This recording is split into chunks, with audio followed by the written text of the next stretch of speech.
Hello, it's John. Welcome to Edinburgh Airport. So guess where I'm traveling? Nowhere. I've been dropping off my wife and daughter. They're heading over to Germany for a few days. So Patch and I woke up at 3 a.m. No, 3:30 a.m. and drove them out here. So we're just heading back home now. So it's about an hour to an hour and a half drive and difficult to get through. I'd like to talk about Gaia and Earth elementals, including Alaska. But give me a minute while I just give this machine my ticket. And it goes in here. £7.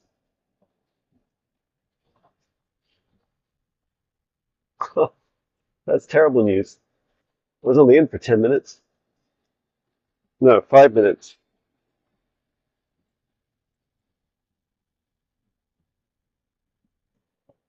Okay.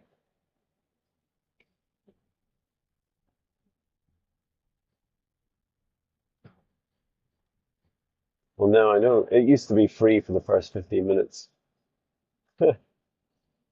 Okay. Remove card. Take your stuff. Thank you. Well, that was a surprise. Oh, and it was seven. Huh. I know it's early in the morning. It's 5:37. Um, that's another seven. All I get is sevens right now. It's amazing. Yeah, so I just like to create a safe space because although I'm driving and I'm not going to be doing channeling, I would like to um, just make sure that I have a safe space and a strong connection to Gaia and have already meditated today. You'll have seen my highest John video in the dark. And so to do this, just placing my hand on my heart and connecting my heart up to the highest dimension of source. And from the highest dimension of source, back down to my heart. And from the center of my heart, down through to the core of Mother Earth. And back up the center of my heart. And surrounding myself with a golden bubble of protective light, setting the intention that only energies and entities with my permission, my highest good love and compassion, can see me, access me, or exist within this space or within me. And all other energies and entities must leave immediately. 747, the bus that just passed. Oh, I just missed it on the camera. Seven, it's only seven. Oh, and Angela Lowe, you can call at 077. She was the estate agent for that property. Okay, and inviting in my guides, my higher self, Archangel Michael, Archangel Raphael, Source, and Guide. And I would like specifically to talk today with Gaia and also my Earth elemental guide, Maya, so this won't get confusing, um, about to understand more, to be able to share more about the consciousness of Earth and not just Gaia herself, but also her teams, her partners as elemental and other supporting beings. And one reason I wanted to share about this was that last night, my time, so 9 p.m. to 10:30 p.m. my time, we were doing a premiere of my predictions for July, August, and September, and we're watching the events in Alaska unfold. So during that premiere, so the premiere is a recording that is played live, so that I can join in the chat. Let's say thank you to the lorry driver. Um, and what happened is there was this seven uh, plus, and it's just turned 68555 on my camper van's mileage. Above seven on the Richter scale, earthquake off the, was it southwest coast? Or it's just off the south of Alaska. And as that happened, um, you know, you'll note if you're in the premiere, you'll notice that I don't typically uh, outside of a safe space, I won't typically, answer questions about um, events that are unfurling in front of us, um, or basically psychic questions. And this is really just to maintain, to always make sure I have a safe space around me, and also keep in mind, and this goes for anyone that's practicing psychic work, right? Is that um, wow, it is super sunny. Let me show you this. Look at the sunshine. For anyone that's practicing, we're just on the west side of the city of Edinburgh. Oops, I'm green. Um, Too distracted by the sun. So when we don't practice safe spaces, we leave ourselves vulnerable, more at risk of other entities choosing to interact with us, and give us information. And it might not come as a surprise to you, but there are, beings with negative intentions who are very good at talking with humans. And there's a a psychic scientific reason for this, and that is that often lower vibration entities are a closer frequency match. They're closer in the frequency range to humans.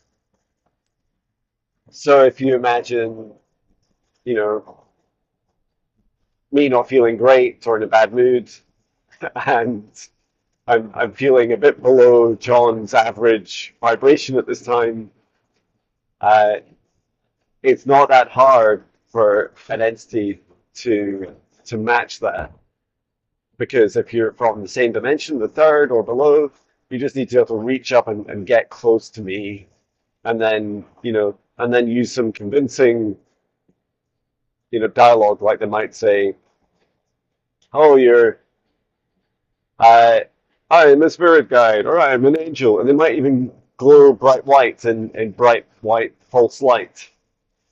And so yeah, this is a whole other training course and video about. I don't want to rabbit hole too much on it, but I just want to explain why uh, I have these standards and ethics around my work, because also the intention behind these beings, we often it's tempting to put spirit guides on a pedestal, um, and they're not perfect, just like us. They're also just another being, um, but it's the same. So it's greater risk with these lower vibration beings, that their intentions may be to manipulate not just you but others, and sometimes at scale, right? Especially if you have exposure or access to lots of YouTube followers, etc. So anyway, what I did feel as we heard the news about um, the earthquake near Alaska was, I felt that, and I've not, this isn't a concept I'm really familiar with, right? I Gaia was explaining to me that the soul of Mother Earth that her elementals, her team, would calm the sea so that there wouldn't be a tsunami. And I'm gonna just we have time, right? We have another at least another 30 minutes for me to get home to this video. So a little bit of time just to take it slowly with these concepts, because I'm still integrating some of this myself, right? So let's ask the question, or first of all, who are Gaia's elementals, her, her teams that she works with, and how do they work together? And then how do they, calm, quell something like a tsunami? And the latter part, I would love in particular Gaia and my Earth Elemental Maya's support in better understanding. Okay, so let's go back to first of all Gaia. So Gaia is the soul of Mother Earth. Fantastic.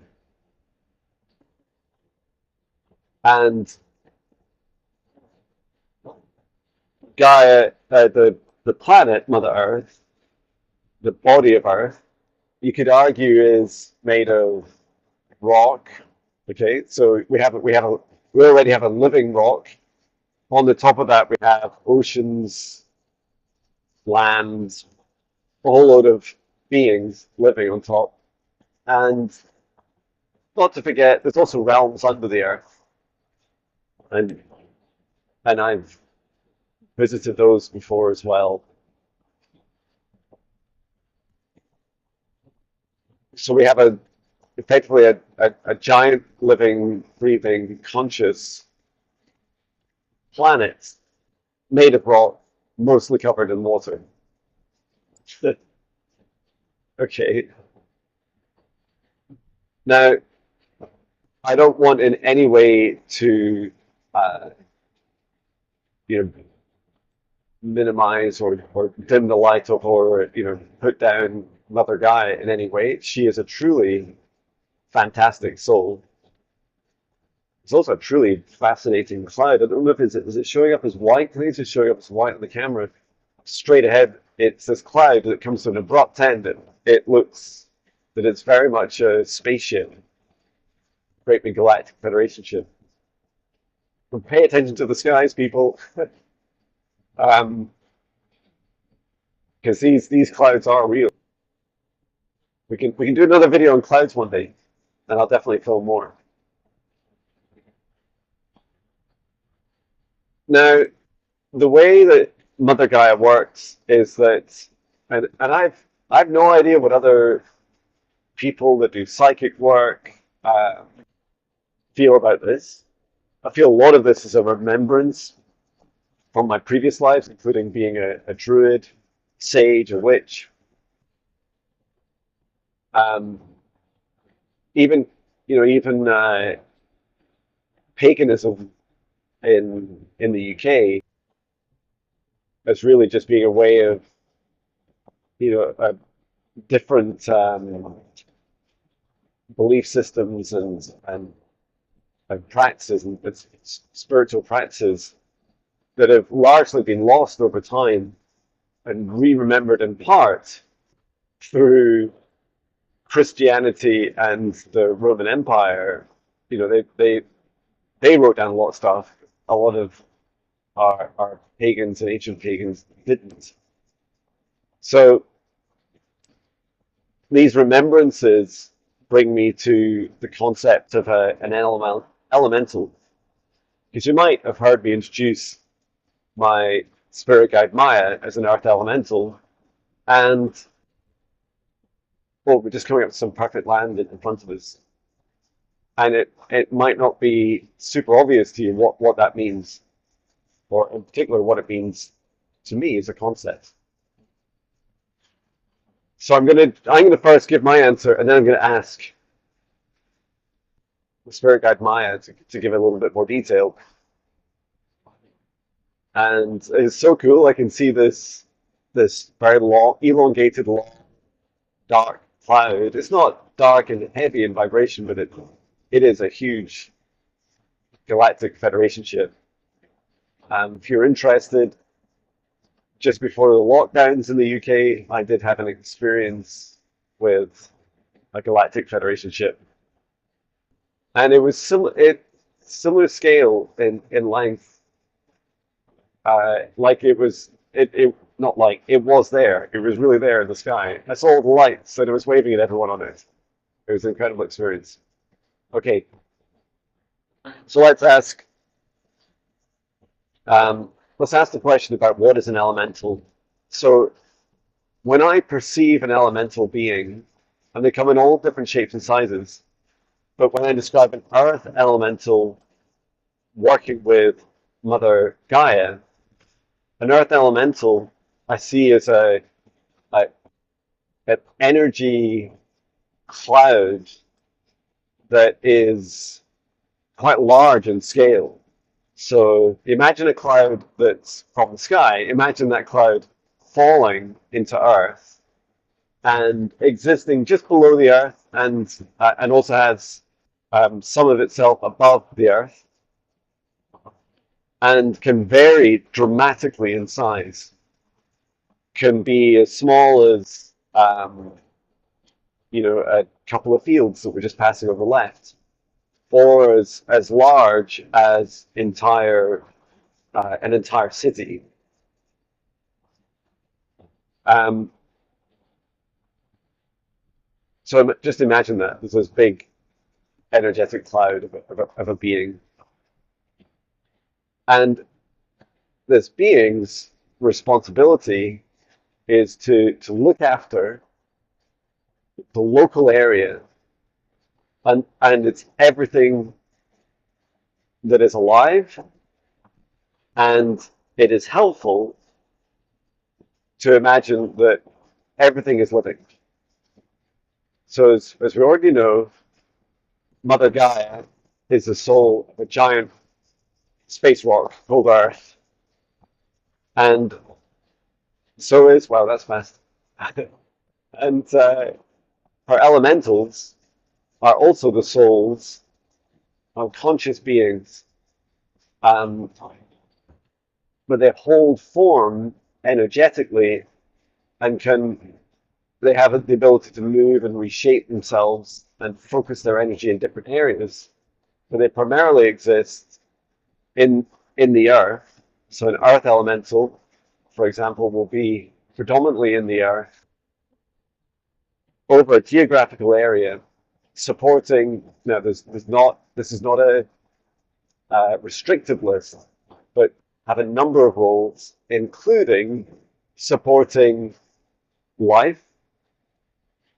So the life of all the rocks and plants and trees and insects, the humans, every being, bringing harmony to the area. So this is a local consciousness responsible for the health, fertility of an area. They they will do things such as work with the ley lines of the area. So working with the energy flow of the very veins and meridians, the energy channels. We have these in our bodies, so does Mother Gaia, helping support, balance, harmony, and flow. This also includes harmony and balance with the frequency of beings, so high vibration beings, low vibration beings, and everything in between. So reaching, harmony and balance. It also includes resources, so always making sure there's enough water, rainfall, to support the life there, making sure that no energy is blocked or held back. And they will also work with some of the other team members, if you like, This includes the spirits of mountains, so the souls of mountains, souls of trees, all the animals and insects, lizards, whatever exists, there is a partnership and a harmony with them. And I do feel that mountains were that in mountain ranges, for example, they are connected together and have a type of can form a type of collective consciousness or hive mind, a unity consciousness between them. And a mountain that stands by itself will, take on that role itself, and that they will also work with the local elemental, with the local earth elemental. Sometimes they might even be in some areas one and the same role. And when you incarnate as an earth elemental, your soul understands the job. You get a bit of a job description when you're born into the area. Earth elementals also last. They live very, very long time, for thousands of years. And I know my guide Maya doesn't like talking about her age that much, but I do remember she's been on Earth for thousands of years. And I've been incarnated multiple times onto Earth, and she's still been here alive. Recognizes me each time. Anything else? Uh, yeah, just I touched on it a little bit that they will also, an Earth elemental, for example, will also support the the flow of energy and the communication with other earth elementals. So if you're in, currently we're just driving through Midlothian. So let's say there's an earth elemental from Midlothian, which is kind of the central section of the three Lothians, east, mid, and west, around the city of Edinburgh. Then Midlothian and East Lothian earth elementals will talk. They'll say, do you have enough water? Do you need, are you getting enough communication and flow through the ley lines? How are your people and animals doing? Do you need any support? Do you need any rainfall? And there are also elementals for air and water and lightning, so electricity. So all these elementals work together, but I feel, earth elemental is often a term describing the fact that it's an elemental being of earth. And if you want to be specific, so I feel it's okay to call air elementals earth elementals until you want to get specific and say, here, what is their role? Well, they do work on earth, but actually they work in the sky. They are, an earth sky elemental. Okay, so this is what they are. I've also, so I've experienced this myself. This was some of my earliest experiences talking to spirit guides, and also my experiences in client sessions. Is one of the really cool things that earth elementals can do is, and likely the other elementals, is they can shift form into, for example, a humanoid form. And the way I see this happening is, imagine some mist, fog on the ground, or filling a field or several fields, and then that mist gradually coming together to create enough density to show shape and form, and then to come all the way together, kind of compressing the mist, the steam, and it comes together and creates the outline of a humanoid. And they can, depending on the elemental, they can do this with such density that they may even be able to, appear to be really a very convincing looking human or humanoid.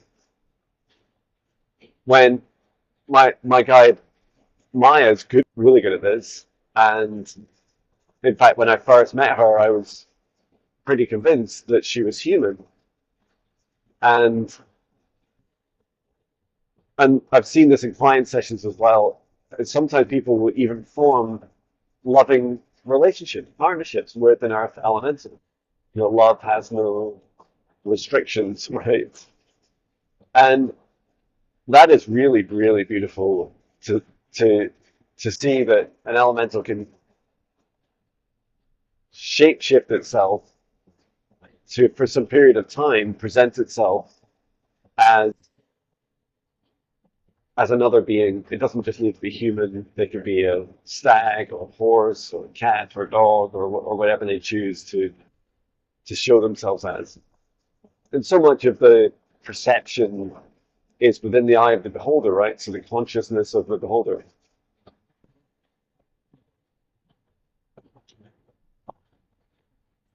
And the reason they do that is to talk, in particular with humans, right? We're not great yet. We're learning how to get rid of some bad habits about our abuse of planet Earth, Mother Gaia, and then learning how to get better at working with the planet and Mother Gaia. And there's some really simple things you can do. So, for example, just before yesterday's video, before I walked into the swamp woods and we went for a bit of a walk and talked about some of the experience there, and I sang to my Scottish witch ancestors in past lives, was I ask, when I arrive at these places, I ask the local elemental, so I don't need to know their name or what they are. I just say out loud, I say, Earth elementals, gatekeepers of this land and life, do I have permission to enter this space? And I'd like to come here, and then I state the intention. I come here to talk, or to open my heart, or to relax, or to connect with nature, talk to the trees, whatever it is that I'm going to do. I would say that. And it doesn't need to be constrictive. It's more just to be polite. If you're knocking at someone's door, ask permission to come in and tell them why you're there. Okay.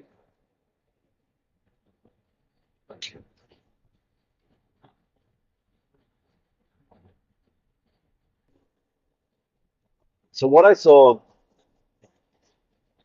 for Alaska,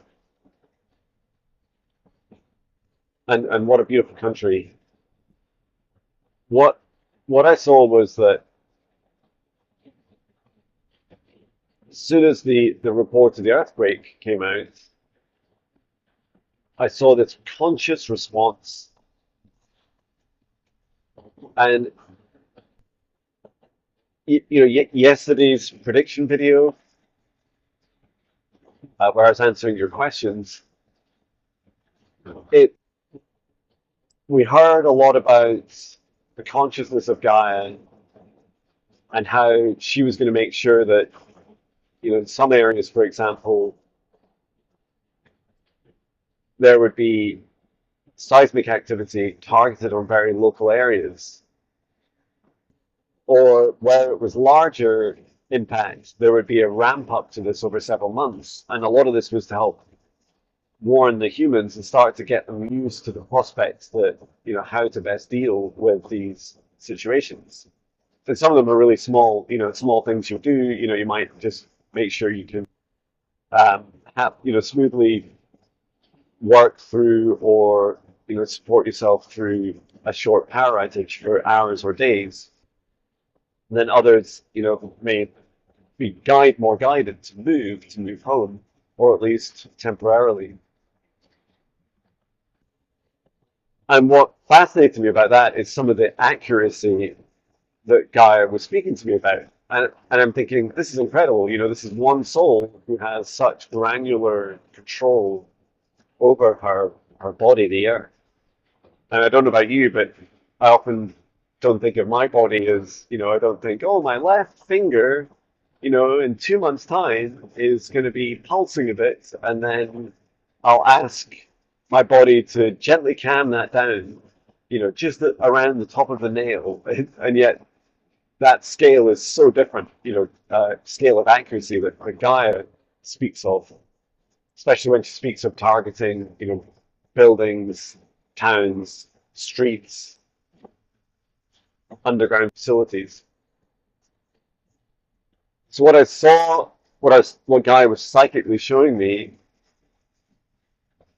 was as the earthquake in Alaska happened, this immediate response from the local elemental team, and it was more than just one elemental. So these are ocean, water elementals. This the same role as an earth elemental, but in the water. And they first of all they had consciously spoken as they do daily with Mother Gaia. Listening to the flow of Gaia, listening to her thoughts, her needs, supporting her each day. And I'll just share what I was shown, and then we can ask a bit more detail about how this happens.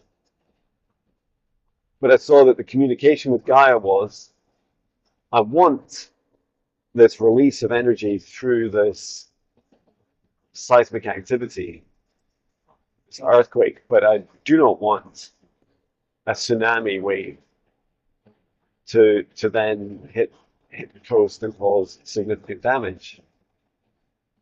And what I saw then was this a response from her team, from our water, our ocean elemental team, saying, yes, we understand, we agree.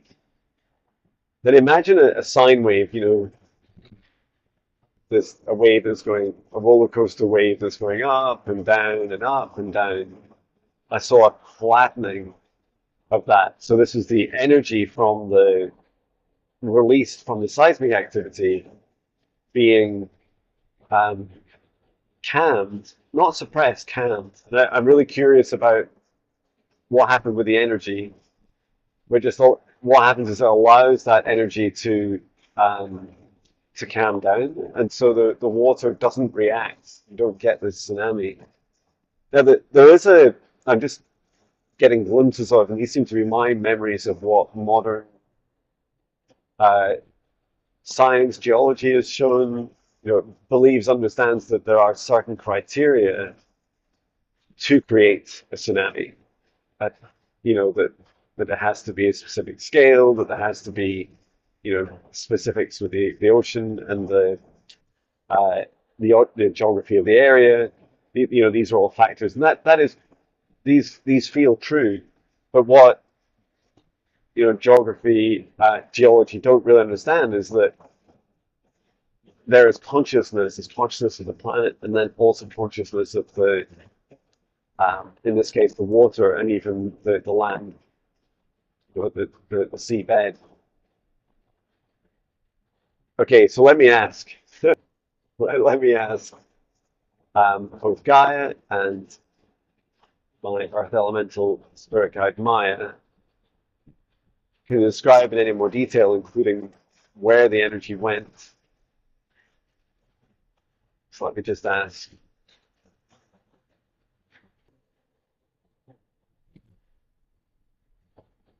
So the simple answer is the energy was released through the water as heat up into the atmosphere. Now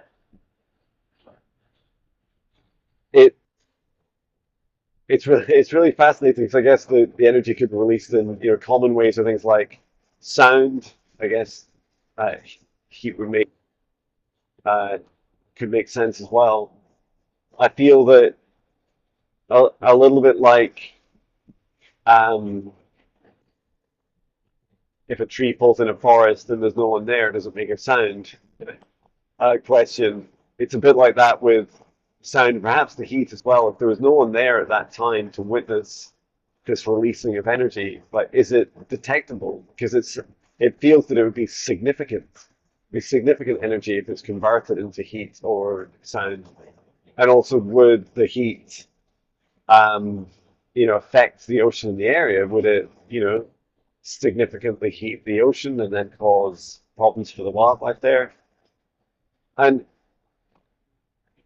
to explain a visual of what I saw, and we're in East Lothian now, it's a really beautiful area. Just ahead of us is Traprain Law, the tallest volcanic plug um, in the immediate area.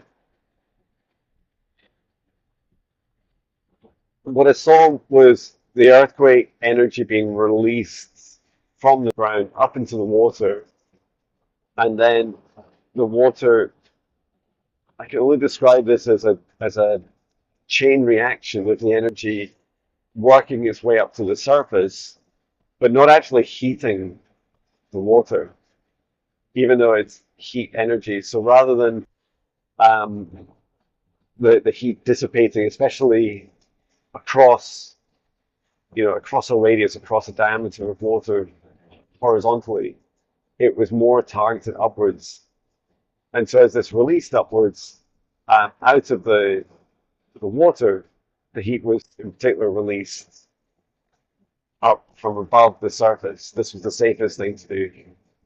And this isn't really how I understand physics to work.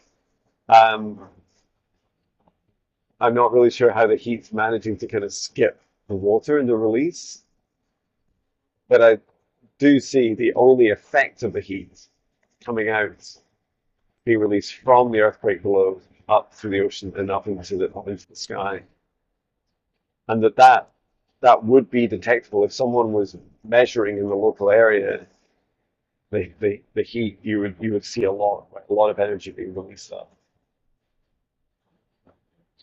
Oh, interesting.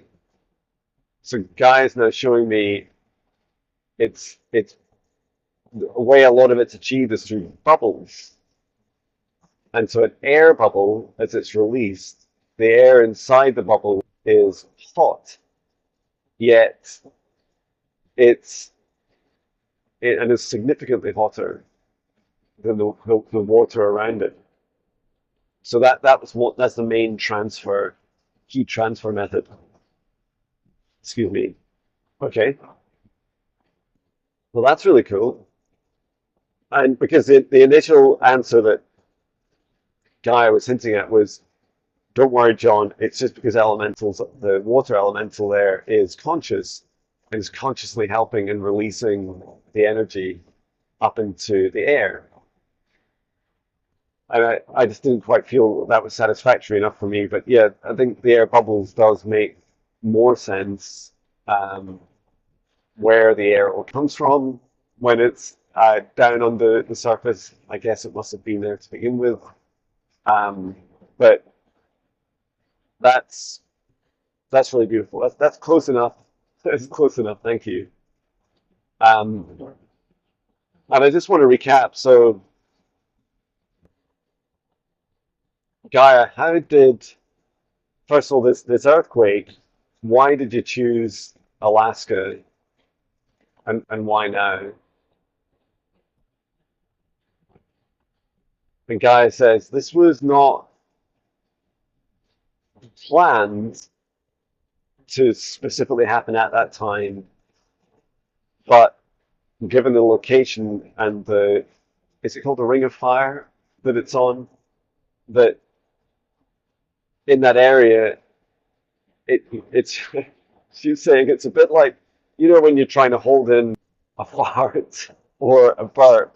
She's saying that's what it's like. You don't plan to do it, but you're aware it's there, and you realize at some point you're gonna have to let it out, and so that's why it happened. But there is no negative intention towards humanity or Earth or the people in the area. So that's why she wanted um, the energy to be released, but in a safe way. And it's quite funny because she's showing me, she says, I can't believe I'm saying this in a YouTube video. She says, you know that thing you do, and apologies if talking about farts offends you, She says, you know that thing you do, John, when you're about to fart and you know you can't control it coming out? If you sit on something soft, like a cushion, then it'll absorb the energy of this, at the very least the sounds and often the impact of the fart into the area. And she said that's really kind of what happens when she asks for a cushion from our elementals whenever um, these these earthquakes have to be released, and that she doesn't want it to be loud and smelly and affecting lots of people. Wow. Well, that's today's lesson on Earth Earth elementals. What I really love, and a huge message about yesterday's Q&A session on predictions for July, August, September is, isn't it beautiful to hear that there is consciousness of Mother Gaia in particular, but also now her, gaining a better understanding of, or more of a glimpse into an Earth elemental being, and how they support Mother Gaia around the Earth as her local support teams. That between them there's intention behind the releasing of energy such as earthquakes, volcanoes, tremors, storms, and so much more. These are these are all in part supported by the consciousness of the elementals now, and Gaia. So there are beings that are consciously doing this. And yes, there is a bit like a fart. There is challenges where just sometimes this has to be released, and Gaia's got a lot to release. We've heard over the last 3 videos the themes of releasing anger and rage, and a lot of this is the abuse because of the trauma we inflict upon each other as a human race and across all living things and on the planet, towards Gaia herself. And Gaia is doing her very best to work through this and release this energy.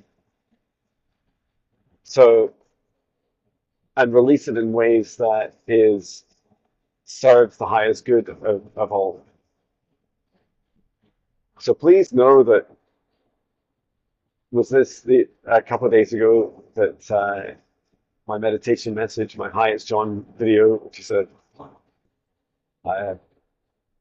really a repeat of what I hear from my guides in my meditation message each morning. It was all about purpose. There's purpose and a lesson behind them. Every experience. And so know that when something is happening, that this planet is not dead, right? This planet is absolutely alive. And it is not without intention. These are not just random things happening, series of somehow biological, geological processes meteorological that just, start and stop and swirl and stop and storm and release, and that apparent randomness or lack of consciousness is not true. These are absolutely conscious beings supporting and facilitating this. So when they behave negatively towards humanity, we must ask ourselves why. Because these are the very beings, the souls of the particular Mother Gaia, that are tolerating our persistent abuse of her, our pollution, our destruction of the nature around us. Even though we are nature, we're busy destroying so much of our environments. There's mining. There's a long the cruel and horrible things we do to each other. All these things are Gaia and her elementals are all consciously aware of all the time. So when we see storms and natural events happening, we can ask ourselves why. And it's not to blame us, right? But we do need, all of us, myself included, maybe myself in particular, start to take accountability and responsibility for our role on the planet. You know, we are intelligent, sentient, and clearly very creative and destructive human race. So we can do a huge amount to influence this world.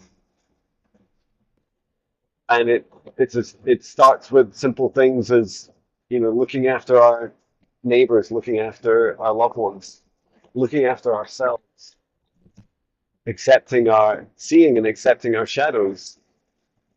And when we see and accept our own shadows, our own darkness, our own fear, we begin to help lead by example and help others start to see theirs. This starts to bring more empathy, compassion, sympathy to all the horrible things we're all doing to each other all the time.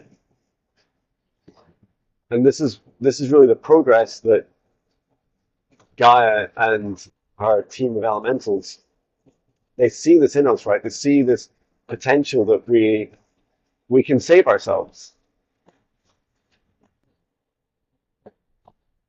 And so on that journey to saving ourselves, and sometimes I feel a bit like as a human race we're behaving like a destructive, naughty teenager, but there's a hugely tolerant Mother Earth who's saying, "See you. I see the destruction you're making. I'm tolerating it, but I believe in you. I believe in a higher good. I believe you're going to get through this. But you know what? On the way, there's going to be some tough love. There's rules. There are boundaries of how you can and can't treat Mother Earth. There are boundaries and universal laws such as the universal law of free will that you must obey this, and that if you don't, she will respond as a mother.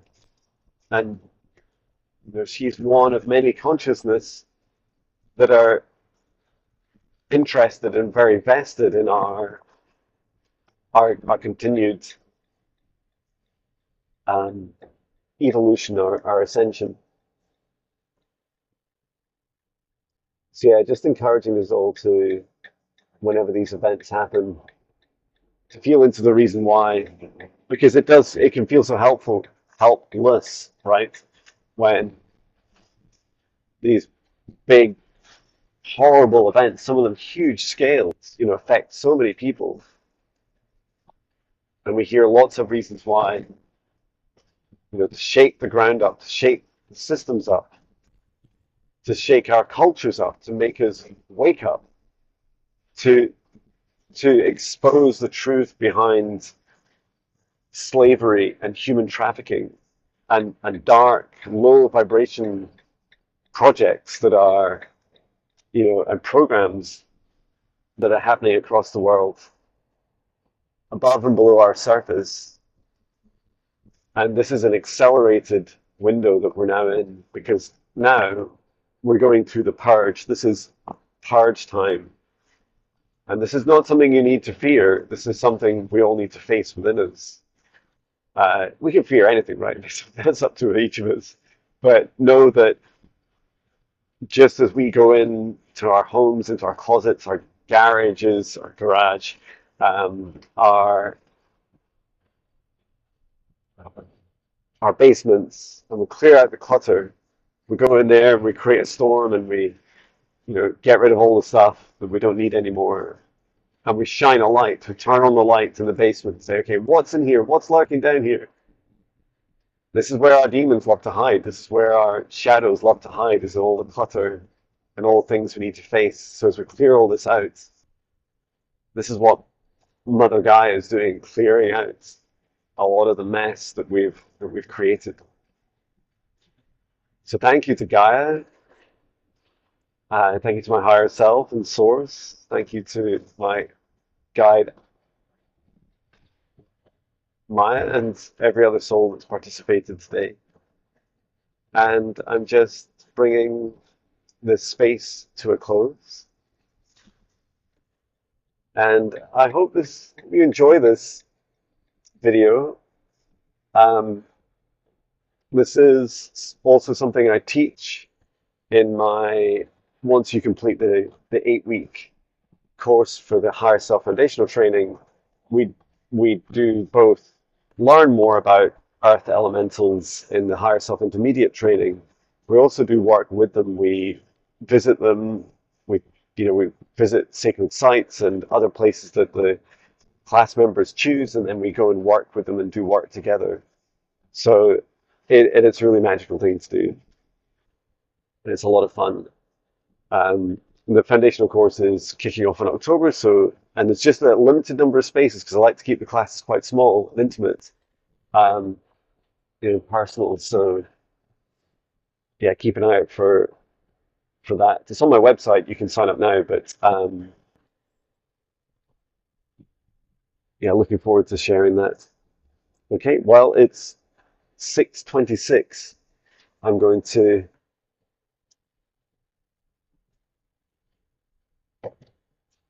go and have a nap. All right, take care, everyone. Sending so much love.